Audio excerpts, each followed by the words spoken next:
En tout cas, je vais vous raconter une histoire. Il y avait une fois une histoire. Une histoire autour d'une rencontre de grands hommes. Une de ces histoires que l'on raconte dans les livres, mais qu'on raconte aussi dans la quotidienne. Dans ces histoires, nous avons deux parfaits exemples ici parmi nous, Monsieur le ministre, Monsieur Roland Dumas et Monsieur Rodriguez. Permettez-moi, Monsieur le ministre, de débuter par vous. Je tiens d'abord à vous témoigner toute mon émotion de vous voir aujourd'hui.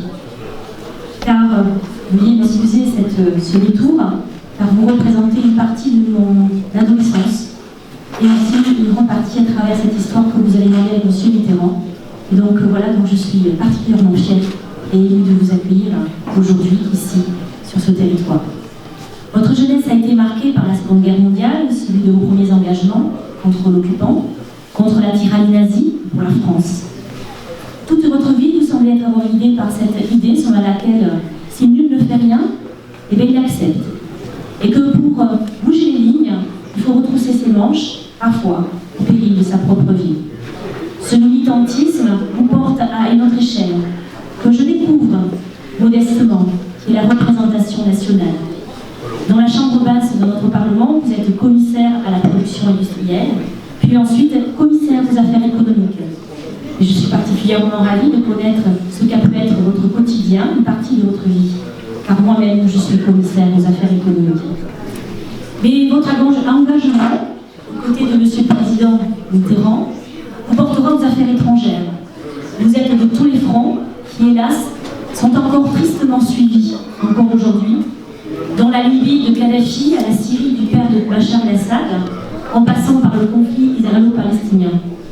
Vous voyez le mur de Berlin tomber, et avec lui, la menace nucléaire de cette guerre froide qui aura trop duré. Alors que la main qui écrit le présent n'a jamais été aussi incertaine, votre engagement a laissé une marque indélébile dans de nombreux chapitres de notre histoire contemporaine.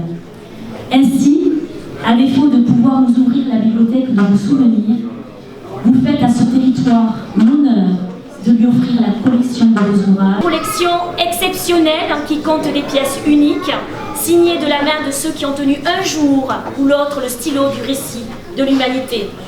Les livres, et vous le savez mieux que quiconque, ont le pouvoir de transmettre le savoir et les émotions par les mots. Mais aujourd'hui, je doute de ne pouvoir trouver des mots pouvant traduire ma gratitude pour ce don que vous faites. Faute de mieux, il me paraît souvent qu'un simple merci est plus éloquent qu'un long discours. Et je vous le dis tout simplement, monsieur, avec tout mon cœur, merci.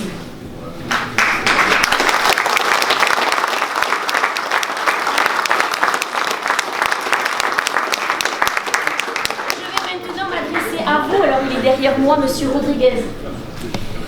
Hasard du calendrier, nous nous retrouvons aujourd'hui, 5 mois jour pour jour, après notre première rencontre. Je me souviens, c'était un 22 janvier, il faisait particulièrement froid. J'étais alors émerveillée de voir tant d'ouvrages réunis en un seul lieu. Et je ne peux m'empêcher de me rappeler ces quelques mots que vous m'aviez dit. Ce lieu, c'est une œuvre, c'est l'œuvre, mais c'est l'œuvre d'un fou. Sauf respect, je ne peux me permettre de vous contredire. Néanmoins, comme le disait ma défunte mère, celui qui vit sans folie n'est pas si sage qu'il le croit. Car il faut être fou et culotté pour ouvrir un nouveau chapitre de sa vie en rachetant un site industriel exceptionnel et lui donner une nouvelle jeunesse. Mais plus que cette démarche, je voudrais saluer le panache dont il faut faire preuve pour mener à bien une telle réalisation. Il y a quelques semaines de cela, le président de la République avait parlé de l'art d'être français. Nombreuses ont été les rédactions qui cherchaient à définir cet art. En ce qui me concerne, je pense, Monsieur Rodriguez, que vous l'incarnez à merveille. Et pour cela, quel est meilleur outil que le grain de folie, le oser, le travail et le panache? Vous êtes comme ces personnages racontés par Jules Verne qui sont habités par une passion ardente qui pourtant ne consume pas totalement la raison. Vous êtes ce collectionneur jamais satisfait, vous êtes ce curieux jamais désaltéré, vous êtes ce créateur jamais ressasié. rassasié, pardon. Ainsi, je ne vous souhaiterais pas de trouver un jour la satisfaction et le repos d'avoir tout découvert. C'est pourquoi je vous souhaite de pouvoir continuer à créer, à collectionner, à découvrir et surtout, à transmettre. Mais il fallait un lieu, un espace digne d'accueillir ce Paris vertigineux, un lieu assez grand pour contenir les histoires et les souvenirs de l'une des plus supposées folies du panache de l'autre. Avec ses 12 000 m² de stockage, le site de l'Auberdomont était tout indiqué.